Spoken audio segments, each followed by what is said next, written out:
Install natin yung Bitcoin Tiles or ilalagay ko na lang yung links sa description.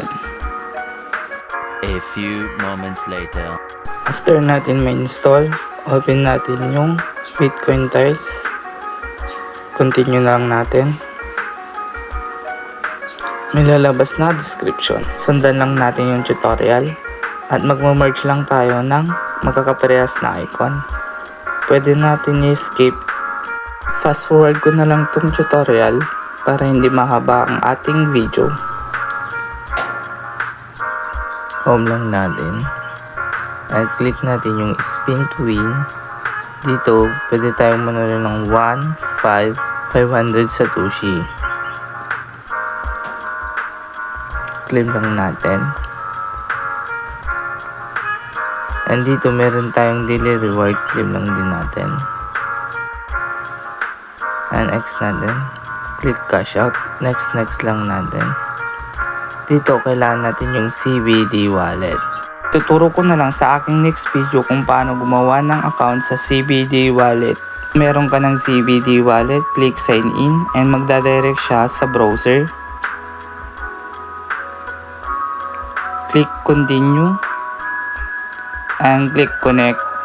Dito kailangan natin ng 100 Satoshi para maka-withdraw, pero yung minimum withdrawal niya is 20 Satoshi. 1 hour later. Click settings and dito makikita yung enter referral code. Lalagay ko na lang sa description ang code and apply natin yung code kung sakali meron. Din yung achievement. And dito, kapag naka-invite ka ng 5 players, makakuha ka ng 500 Satoshi. Kapag 10 naman, 5 Satoshi. And 15 naman, 3,000 Satoshi or mahigit na 1,000 Satoshi.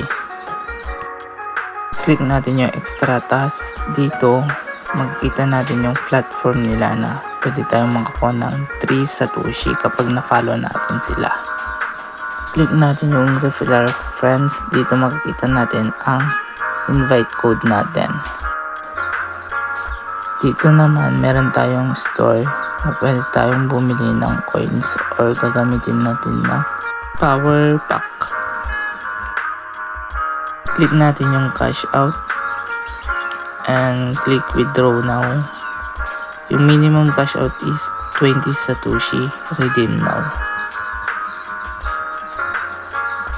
Wala pang 1 minuto, nandun na yung na-withdraw natin na Satoshi sa CBD. Tingnan natin yung CBD natin.